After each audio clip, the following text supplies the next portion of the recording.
2021 தேர்தலில் பொறுத்த வரைக்கும் அதிமுக ஆட்சி 10 வருஷம் இருந்துச்சு, அது வேண்டாங்கிற ஒரு மனநிலையில வாக்களிச்சாங்க. 2016 பாத்தீங்கன்னா 3 முனை போட்டியா இருந்துச்சு.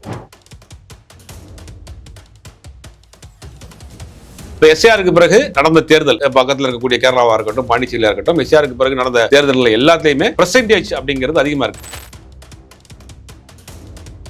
வந்துடவே கூடாது அப்படின்னு ஒரு கூட்டணி. இன்னொருத்தர் வர்றாங்க, இவர்களால் வெற்றி பெற முடியாது, இவருக்கு போடுற ஓட்டு வேஸ்ட் தான், இவர் ஓடுற ஓட்டு வந்து ஸ்பாயிலா தான் போகும் அப்படின்னு மக்கள் தெரியும். எப்பயுமே இந்த 3வது அணி 4வது அணிங்கிறதெல்லாம் தமிழ்நாட்டில் எடுக்கவே மாட்டாங்க. அது வந்து வெற்றி பெற முடியாதுன்னு தெரியும். ஒட்டுமொத்தமாக எல்லாருமே சேர்ந்து இந்த முறை வாக்களிக்க போறாங்க. வாக்கு சதவீதம் வந்து இந்த முறை அதிகமாகும். எனக்கு தெரிஞ்ச ஒரு 85 to 90% வரைக்கும் போலிங் ஆகிறதுக்கு வாய்ப்புகள் இருக்கு. எஸ்ஏஆர் பங்களிப்புங்கிறது தமிழ்நாட்டில் திமுகவினுடைய பங்களிப்பு மிகப்பெரிய. பல பேருடைய வாக்குரிமை மீட்டெடுத்து கொடுத்த திமுகங்கிறதுல மாற்று கருத்தே கிடையாது. அனைவருக்கும் வணக்கம். இன்னைக்கு நம்ம இன்டர்வியூல யார் ஜாயின் பண்ணியிருக்காரு அப்படின்னா ஜேர்னலிஸ்ட் சுபேர் அவர்கள் தான். வணக்கம். நேற்று பிரச்சாரங்கள் எல்லாமே முடிஞ்சிருச்சு சார். நாளைக்கு தேர்தல் இருக்கு. இந்த வாட்டி எலெக்ஷனோட போலிங் எந்த அளவுக்கு அதிகமா இருக்குமா இல்ல கம்மியா இருக்குமா, அதை பத்தி இல்ல, இந்த முறை வந்து பாத்தீங்கன்னா ஒரு எஸ்ஐஆர்னு சொல்லக்கூடிய அந்த இதுக்கு பிறகு ஒட்டுமொத்தமாக தன்னுடைய வாக்களிக்கக்கூடிய அந்த உரிமையை மீட்டெடுத்திருக்கிறாங்க பல பேர்.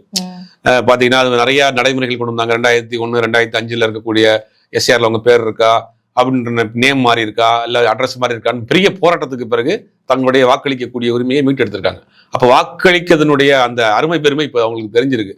இப்போ எஸ்ஆருக்கு பிறகு நடந்த தேர்தல், பக்கத்தில் இருக்கக்கூடிய கேரளாவா இருக்கட்டும், பாண்டிச்சேரியா இருக்கட்டும், எஸ்ஆருக்கு பிறகு நடந்த தேர்தல்கள் எல்லாத்தையுமே அந்த பெர்சன்டேஜ் அப்படிங்கிறது அதிகமா இருக்கு.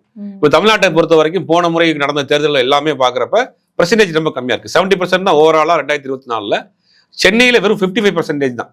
சென்னையில 55% ஆறதுக்கு காரணம் என்னன்னா, பலரும் வந்து அந்த லீவை வந்து வெக்கேஷனை பயன்படுத்தி வெளியூர் போயிடுறாங்க. பல பேர் வெயில் காலம்ங்கிறதுனால வெளியில வர மாட்டேங்கிறாங்க. அப்புறம் சில பேர் வந்து லாங் லீவ் கிடைக்குது அப்படின்றதுனால எங்கேயாவது சொந்த ஊர்களுக்கு போயிடுறாங்க. பல பேர் வெளியூர்ல இருந்து இங்க இருக்கிறதுனால சென்னையில எப்பயுமே பெர்சன்டேஜ் கம்மியாகிட்டே இருந்துச்சு. இந்த முறை சென்னையில இருக்கிற வாக்காளர்கள் மட்டுமே அந்த வாக்களிக்கக்கூடிய இதை வச்சிருப்பாங்க. பெருசா வந்து அவங்கள்ட்டையும் இந்த முறை வந்து லீவ் ஒன்றும் ஸ்டார்ட் ஆகலை. ஒன்றும் பல இடங்கள் எக்ஸாம் நடந்துகிட்டு இருக்கிறதுனால இந்த முறை சென்னையிலுமே பெர்சன்டேஜ் அதிகமாக இருக்கும். நம்ம இப்போ நிறைய இடங்கள்ல பார்க்குறோம். நிறைய வெளியூர்களுக்கு இங்கே சென்னையில் இருக்கிறவங்க மற்ற ஊர்களில் இருக்கிறவங்க என்னன்னா சொந்த ஊருக்கு எங்கெங்க அவங்களுக்கு வாக்களிக்கக்கூடிய இடம் இருக்கோ அங்கெல்லாம் கிளம்பி போறாங்க. மக்கள் ஆர்வமாக வாக்களிக்கிறாங்க. ஏன்னா இந்த முறை தேர்தலை பார்க்குறப்ப 2021 தேர்தலில் பொறுத்த வரைக்கும் அதிமுக ஆட்சி 10 வருஷம் இருந்துச்சு, அது வேண்டாங்கிற ஒரு மனநிலையில வாக்களிச்சாங்க. 2016 பாத்தீங்கன்னா 3 முனை போட்டியா இருந்துச்சு. அன்னைக்கு வந்து மக்கள் நல கூட்டணியாகவும் அதிமுக இருந்தது. ஒரு குழப்பமான ஏற்கனவே இங்க இருக்கிற மாதிரியான ஒரு குழப்பமான மனநிலை தான் 2016 தேர்தல் இருந்துச்சு. அப்ப அந்த முடிவுகள் எப்படி வந்துச்சுன்னு பார்த்தோம். ஆனா எப்பயுமே பார்த்தா கடந்த 50 வருஷத்துல தமிழ்நாட்டு அரசியல்ல ஒரு யாருக்கும் மெஜாரிட்டி இல்லாத ஒரு தொங்கு சட்டமன்றம் அப்படிங்கிறது நடக்கவே இல்லை. தமிழ்நாட்டு மக்கள் ரொம்ப தெளிவா இருப்பாங்க. ஒருத்தருக்கு போடணும், ஒருத்தருக்கு போடக்கூடாது, அவங்க கணிச்சிடுறாங்க. இப்ப இந்த கூட்டணி வலுவா இருக்கு, இந்த கூட்டணி ஆட்சி அமைக்கும், இந்த கூட்டணி ஆட்சி அமைச்சா நல்லது, தமிழ்நாட்டுக்கு நல்லது, அப்ப இந்த கூட்டணிக்கு வாக்களிப்போம். இப்ப இவங்க வந்துடவே கூடாது அப்படின்னு ஒரு கூட்டணி.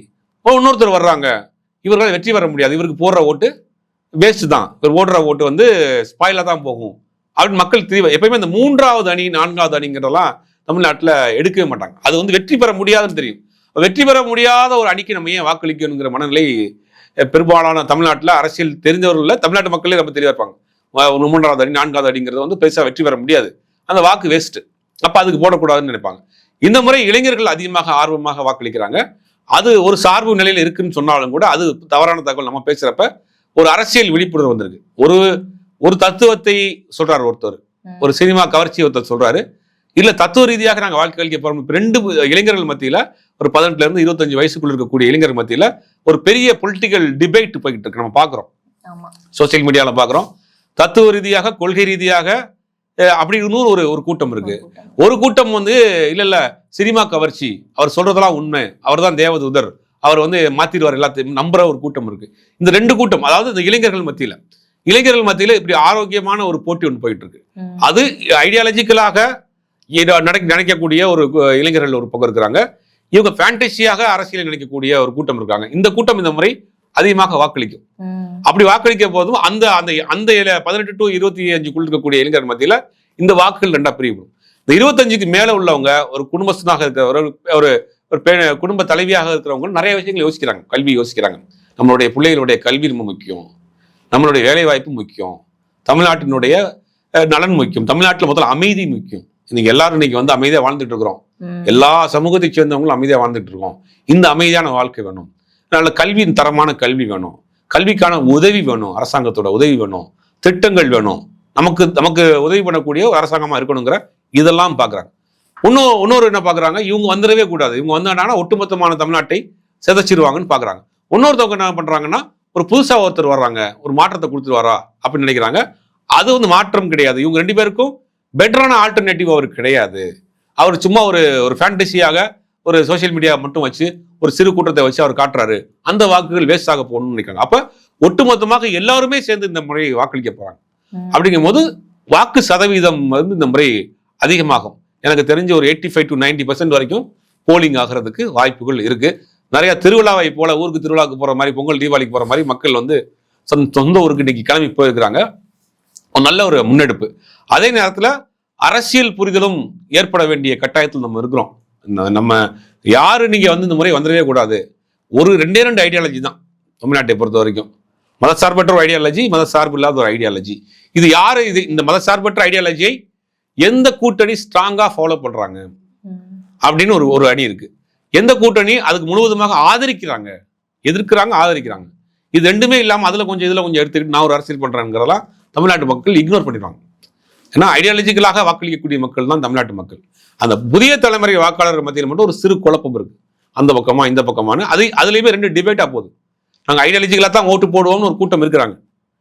இல்லை அது எங்களுக்கு தேவையில்லை, அந்த ஐடியாலஜி எங்களுக்கு வேண்டாம். இவர் ஒருத்தர் ஐடியாலஜி இன்னொரு ஐடியாலஜி சொல்றாரு, அந்த ஐடியாலஜி நாங்கள் ஓட்டு போட போறோம். இன்னொருத்தர் வந்து நாங்கள் சினிமா ஃபேண்டசியை சொல்றாரு, அவர் எல்லாம் மாத்திடுவார், சினிமா நடந்த மாதிரியே ரியலை மாத்திடுவார் நம்புற ஒரு கூட்டம் இருக்கு. இந்த மாதிரியான இளைஞர்கள் மத்தியில் ஒரு பெரிய டிஸ்கஷன் போடுது. எல்லா தரப்பு வாக்காளர்களுமே இந்த முறை வாக்களிக்க போறாங்க. ஒரு வித்தியாசமான தேர்தலாக இருக்கும், போலிங் அதிகமாக இருக்கும்.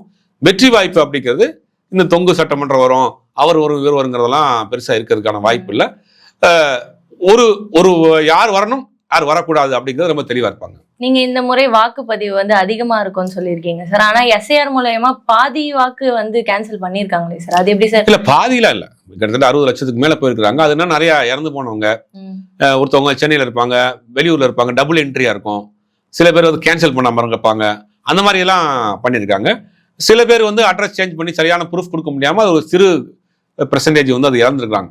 மற்றபடி பெரும்பாலானவர்கள் வந்து தங்களுடைய வாக்குரிமையை மீட்டு எடுத்துட்டாங்க. தமிழ்நாடு மற்ற மாநிலங்களை மாறி இல்லை, தமிழ்நாட்டில் அதுக்கு வந்து முக்கியமான காரணம் வந்து திமுக அந்த எஸ்ஏஆருடைய பணிங்கிறது ரொம்ப ரொம்ப ரொம்ப முக்கியமான பணி. காலையில இருந்து நைட்டு வரைக்கும் அந்த வீட்டுக்கு போய் தேடி போய் அவங்க வாக்காளர் அட்டையை வாங்கி அவங்கள வந்து புதிய எஸ்ஏஆர்ல அவங்கள சேர்த்து அவங்களுக்கு தேவையான போட்டோ எடுக்கணுமா, போட்டோ எடுத்து ஃபார்மை ஃபுல்லப் பண்ணி கொடுத்து திருப்பி அவங்க பேரை உள்ள வர வச்சு அவங்களுக்கு அந்த அளவுக்கு கிரவுண்ட் லெவலில் இறங்கி கிட்டத்தட்ட 2 மாசம் வேலை பார்த்து பெரும்பாலானுடைய வாக்களிக்கக்கூடிய உரிமையை மீட்டு அவங்க எந்த கட்சியாக இருந்தாலும் சரி. எஸ்ஏஆருடைய பங்களிப்புங்கிறது தமிழ்நாட்டில் திமுகவினுடைய பங்களிப்பு மிகப்பெரிய. பல பேருடைய வாக்குரிமை மீட்டெடுத்து கொடுத்த திமுகங்கிறதெல்லாம் மாற்றுக்கிறதே கிடையாது. பலரும் ஒத்துக்குருவாங்க இதுதான். ஏன்னா களத்துல போய் வீட்டுக்கு போய் அவங்க தான் அந்த வேலையை பார்த்தாங்க. அப்படிங்கும் போது அது வந்து பெரிய அளவுல காப்பாற்றப்பட்டிருக்கு, வாக்காளர்களை காப்பாற்றப்பட்டிருக்கு, வாக்குரிமையை காப்பாற்றப்பட்டிருக்கு, ஜனநாயகம் காப்பாற்றப்பட்டிருக்கு. அப்படிங்கிறதுல மாற்று கருத்து கிடையாது. வட இந்தியாவில் அந்த மாதிரியான இல்லை, நிறைய பிரச்சனைகள் அங்கே ஓடிச்சு பார்த்துட்டு இருக்கிறோம். தமிழ்நாட்டில் அந்த மாதிரி பெருசான பாதிப்புகள் எஸ்ஏஆர்னால இல்லை, ஒரு சிறு அளவு தான் போயிருக்கே ஒழிய பெரிய பாதிப்புகள் இல்லை. சமீபத்துல வந்து மாற்றுத்திறனாளிகள் வயதானவர்களுக்கான ஓட்டெடுப்பும் நடந்தது ரீசெண்டா, அதை பத்தி வயதானவர்கள் 60 வயதுக்கு மேல உள்ளவர்கள் மாற்றுத்திறனாளிகள் வாக்களிக்க பூத்துக்கு வர முடியாதவங்கலாம் ஒரு ஸ்பெஷல் ஃபார்ம் மாதிரி ஒன்று கொடுத்து அவங்க வந்து வீட்லேயே வந்து அதை அந்த போலிங் ஆஃபீஸர்ஸ் வந்து வாங்கிட்டு போறாங்க. இந்த முறை நடைமுறை இந்த முறை வந்திருக்கு. அது வந்து உண்மையிலேயே வந்து வரவேற்கக்கூடிய விஷயம்தான். ஆனா அதுல என்னன்னா அது தவறாக நடக்கிறதுக்கும் நிறைய வாய்ப்பு இருக்கு. ஏன்னா அவர் யாருக்கு ஓட்டு போற முடியாதவங்க இருப்பாங்க, யாரும் வீட்டில் இருக்கக்கூடிய பையனை போட சொல்லுவாரு, அந்த பையன் வேற ஏதாவது ஒரு நடிகர் பின்னாடி இருப்பான், ஐடியாலஜிகள் பண்ணியிருப்பான், அந்த ஓட்டை போட்டுருக்கணும். அந்த மாதிரியான சிக்கல் அந்த இடத்துல அந்த பூத் கமிட்டி பர்சன்ஸ் இருப்பாங்க தானே, இருப்பாங்க, சுத்தி இருப்பாங்க. இப்ப அவரால் போட முடியல அப்படின்னா கூட இருக்க ஹெல்ப்புக்கு அவங்க வீட்டில் இருக்க பையனை கூப்பிட்டாருன்னா பையன் வேற ஒரு இதா இருந்தாலும் இவருடைய உரிமை போட முடியாது. அது தவிர்க்க முடியாத விஷயம் தான். அப்படியும் இந்த முறை நடந்திருக்கு. நம்ம என்ன செய்யறோம்னா, நீங்க வாக்களிக்கக்கூடியவர்கள் உங்களுடைய வாக்காளர் அடையாள அட்டை எடுத்துக்கங்க, உங்களுடைய பூத் ஸ்லிப் எடுத்துக்கங்க, நீங்க நேரத்தோட போய் உங்களுடைய கடமையை நிறைவேற்றிடுங்க. தெளிவாக வாக்காளர்கள் நமக்கு சொல்ல வேண்டிய விஷயம் என்னன்னா, நீங்க ரொம்ப தெளிவாக உங்க வீட்டில் இருக்கக்கூடிய பிள்ளைகள்கிட்ட முதல்ல பேசுங்க. யார் வரணும், யார் வரக்கூடாது, அடுத்து யார் ஆளணும், என்ன ஐடியாலஜிகள் நம்ம தமிழ்நாட்டை ஆளணும், தமிழ்நாட்டினுடைய வளர்ச்சி என்ன, திட்டங்கள் என்ன, வாக்களிக்கக்கூடியது வந்து ஒரு ஃபேண்டசி கிடையாது, ரீல்ஸ் கிடையாது, டான்ஸ் கிடையாது. ஒரு மிகப்பெரிய ஒரு இவர் சொல்றாரு இல்லையா, சில பேர் சொல்றாங்க அது வந்து எமோஷனல் கிடையாது, சென்டிமெண்ட். நம்ம சொல்றோம் வாக்களிப்பது வந்து உங்க 5 வருஷம் அடுத்து ஆள் ஆறணுங்கிறது. உங்க வாக்குகளை வீணடிச்சிடாதீங்க, சிதறடிச்சிடாதீங்க. ஒரு வலுவான கூட்டணிக்கு வாக்களித்து தமிழ்நாட்டை காப்பாற்ற வேண்டிய கடமை வீட்டில் இருக்கக்கூடிய பெரியவர்கள், பெற்றோருக்கு இருக்கு. வீட்டில் இருக்கக்கூடிய குழந்தைகளுக்கு, பெண்களுக்கு நீங்க எடுத்து சொல்லுங்கிறத நம்ம இந்த வீடியோ மூலமா சொல்லிக்கலாம். நீங்க சொன்ன மாதிரி தான் சார், ஃபேண்டசி இதுல நிறைய பேர் இருக்காங்க, கொள்கை ரீதியா இருக்காங்க அப்படின்னு சொல்லிட்டு. இப்போ நடுவுல இருக்கவங்க வந்து ஒரு சில குழப்பத்துல இருக்காங்க. நீங்க சொன்ன மாதிரி தான் 2 டபுள் மைண்டா இருக்காங்க. அவங்க கடைசியில ரீல்ஸ் எல்லாம் பார்த்துட்டு போயிட்டு இவங்களுக்கு ஓட்டு போடலான்ற மாதிரி போய் போட்டாங்கன்னா தமிழ்நாட்டோட நிலைமை. ரீல்ஸ் பார்த்துட்டு ஓட்டு போட்டீங்கன்னா நீங்க தமிழ்நாட்டுக்கு நீங்க செய்யற ஒரு அநீதி. நீங்க ரீல்ஸ் பாக்குறதுக்கு முன்னாடி உங்கள்ட்ட வெல்விஷரா இருக்கக்கூடியவங்கள்ட்ட கேளுங்க யாருக்கு ஓட்டு போடணும். உங்களுக்கு ரொம்ப பிடிச்ச ஆள்கிட்ட கேளுங்க, பெரியவங்கள்ட்ட, வீட்டில் இருக்கவங்கள்ட்ட. நான் யாருக்குமா ஓட்டு போடணும், யாருக்கு அங்கிள் ஓட்டு போடணும், யாருக்கு அப்பா ஓட்டு போடணும்னு அவங்க வீட்டில் இருக்கவங்கள்ட்ட கேளுங்க. அவங்க சொல்றது பிறகு ஓட்டு போடணும். உங்களை விட மூத்தவங்க, அரசியல் அனுபவம் உள்ளவங்க, பல தேர்தலை பார்த்தவங்க, களம் தெரிந்தவங்க, நீங்கள் குழப்பமாக மனதில் இருக்கக்கூடிய அந்த தம்பி தங்கைகளுக்கு நம்ம சொல்கிறோம், இந்த முறையாவது நீங்கள் வந்து யாராவது அட்வைஸ் எப்போ இந்த முறையாவது கேளுங்க. வீட்டில் இருக்கவங்கள்ட்ட கேளுங்க யாருக்கு ஓட்டு போடணும், நான் யாருக்குப்பா ஓட்டு போடணும், யாருக்கு அண்ணன் ஓட்டு போடணும், யாருக்கு தம்பி ஓட்டு போடணும்னு கேட்டு அந்த அட்வைஸ் பிரகாரம் ஓட்டு போட்டு உங்களுடைய ஜனநாயக கடமையை பயனுள்ள விஷயமாக மாற்றுங்க. தமிழ்நாட்டுக்கு பயனுள்ள விஷயமா மாற்றுங்க, குடும்பத்துக்கு பயனுள்ள விஷயமா மாற்றுங்க. அடுத்த 5 வருஷத்துக்கு நீங்கள் யார் ஆளணுங்கிறத பார்த்துங்க. உங்களுடைய கல்வி, வேலைவாய்ப்பு, பொருளாதாரம், மாநில உரிமை, மாநில சுயாட்சி எல்லாத்தையும் யோசிச்சு பாருங்க. நம்ம தலை மேல இன்னைக்கு வந்து பல பிரச்சனைகள் கத்தி மாதிரி தொங்கிட்டு இருக்கு. அதையெல்லாம் சமாளிக்கிறதுக்கு ஒரு வலுவான ஐடியாலஜிக்கலான ஒரு கூட்டணி வேணும். அதை யோசிச்சு வீட்டில் இருக்கக்கூடிய பெற்றோர்கள்ட்ட, பெரியவங்கள்ட்ட கேட்டுட்டு நல்ல முடிவை எடுங்க. தமிழ்நாட்டுக்கு நீங்க செய்யறது அதான் ஒரு மிகப்பெரிய நன்மையான விஷயமா இருக்கும். ஒரு சிலரோட மைண்ட் செட் எப்படி இருக்குன்னா, இப்போ நார்மலா பார்க்கும் போதே எதுக்குப்பா ஓட்டு போட்டுட்டுன்னு ஒரு சிலரோட மைண்ட் செட் இருக்கு சார் நார்மலாவே. அதை பத்தி அது வந்து நீங்க நீங்களே ஏமாத்திக்கிற விஷயம். அது ஜனநாயக கடமைங்கிறது ஒண்ணு வருஷத்துக்கு ஒருக்கா இருக்கு. பல நாடுகள்ல ஓட்டு போடாம நீங்க இருந்தா அது இல்லீகல். பல நாடுகள்ல அந்த சட்டமும் இருக்கு. நீங்க வாக்களிக்காம இருந்தீங்கன்னா அது வந்து இல்லீகல். நம்ம நாட்டை ஜனநாயக நாடு அப்படிலாம் கிடையாது. நீங்க போடாம இருக்கலாம் ஏதாவது சூழ்நிலையினால. ஆனா உங்களுக்கான வாய்ப்புகள் கையில் இருந்தும் நீங்க மறுக்கிறீங்கன்னா அப்ப நீங்க வந்து சமுதாயத்தின் மீது அக்கறை இல்லாத நபராக தான் இருக்கீங்க. ஜனநாயகத்தின் மீது அக்கறை இல்லாத நபராக தான் இருக்கீங்க. ஜனநாயகத்தின் மீது நம்பிக்கை இல்லாத நபராக தான் இருக்கீங்க. அந்த மாதிரி மைண்டாலிட்டியில இருக்கிறவங்க தயவு செய்து அதை வந்து மறுபரிசீலனை பண்ணுங்க. நீங்க சொன்ன மாதிரி தான் சார், இந்த ரீல்ஸ் மோகத்துல நிறைய பேர் இப்போ இருக்காங்க சார். இப்போ அவங்கலாம் இந்த ஓட் பூத்துக்கே போன வாட்டி கூட இந்த மாதிரி ரிலீஸ் ஆச்சுன்னு நினைக்கிறேன். ஓட் பூத்லயே கேமராவை எடுத்துட்டு போய் போட்டோ எடுத்து போஸ்ட் எல்லாம் போட்டாங்க, ஓட் போட்டிருக்கோம். இது வந்து கடுமையான விதிமீறல். கண்டிப்பாக தண்டிக்கப்பட்டு கைது செய்யப்படுவாங்க. பாண்டிச்சேரியில் கூட ஒருத்தர் கைது பண்ணப்பட்டாங்க. அந்த மாதிரி ஆர்வக்கோளாறுல யாரும் உள்ள போய் வீடியோ எடுக்கிறோம், போட்டோ எடுக்கிறோங்கிற மாதிரி பூத்துக்குள்ள போய் எடுத்துறாங்க. பூத்துக்கு வெளியில அந்த செல்ஃபி போர்டு வச்சிருப்பாங்க, அங்கே போட்டோ எடுக்கணும், அதான் பிரச்சனை இல்லை. நீங்க பூத்துக்குள்ள போறீங்க, ஓட்டு போடுறத நீங்க வீடியோ எடுக்கிறதாகவோ போட்டோ எடுக்கிற சட்டப்படி குற்றம். உங்க மேல வழக்கு பதிவு செய்யப்பட்டு கைது செய்யப்படுவாங்க. அதனால ரொம்ப கவனமாக வாக்களிக்கக்கூடியவர்கள், புதிய தலைமுறை வாக்காளர்கள் ரொம்ப கேர்ஃபுல்லா இருங்க. அது வந்து இல்லீகல் அஃபென்ஸ். உங்களை கைது செய்யறது கூட வாய்ப்பு இருக்கு. உங்க எதிர்காலம் இருக்கு. ஒரு வழக்கு போட்டுட்டீங்கன்னா இங்க வேலைக்கு போக முடியாது, வெளிநாடு போக முடியாது, பாஸ்போர்ட் எடுக்க முடியாது, பல சிக்கல் இருக்கு. விளையாட்டா ஒரு விஷயத்தை செஞ்சு நீங்க மாட்டிக்கிறாதீங்க. அப்படிங்கிற நேரம் இந்த நேரத்தில் நம்ம அதை வந்து பதிவு பண்ணலாம். ஒரு சிலரால வந்து இப்போ வெளிநாடுகள்ல இருந்தாங்கன்னா அவங்களால வர முடியாத சூழ்நிலைகள் கூட இருக்கும் சார். இங்க வந்து ஓட் போட முடியாது. அவங்களோட நிலைமையில அவங்களுக்கு ஆசை இருக்கும் ஓட் போடணும் அப்படின்னு சொல்லிட்டு அது ஒன்றும் பண்ண முடியாது. ஏன்னா அவங்க பொருளாதாரம், வேலை வாய்ப்பு, அவங்களுக்கு விடுமுறை கிடைக்காது. இந்த மாதிரியான சூழ்நிலையில குறைந்தபட்சம் வெளிநாட்டில் இருக்கக்கூடிய நண்பர்கள், தோழர்கள் உங்க ஊருக்கு ஃபோன் பண்ணி ஊர்ல இருக்கவங்களுக்கு யாருக்கு வாக்களிக்கிற ஒரு அட்வைஸை கொடுங்க. நல்லவர்களை தேர்ந்தெடுக்கிறதுக்கான அறிவுரையை கொடுங்க. வீட்டில் இருக்கிற பிள்ளைகளுக்கு எடுத்து சொல்லுங்க. வாக்களிக்கிறது நம்மளுடைய கடமை. அது நீங்க முடியாத பட்சத்துக்கு வீட்டில் இருக்கக்கூடிய ஆட்கள்கிட்ட அதை சொல்லி நீங்க வந்து என்கரேஜ் பண்ணணுங்கிறத நம்ம சொல்லிக்கலாம். மீண்டும் பேசுவோம். நன்றி.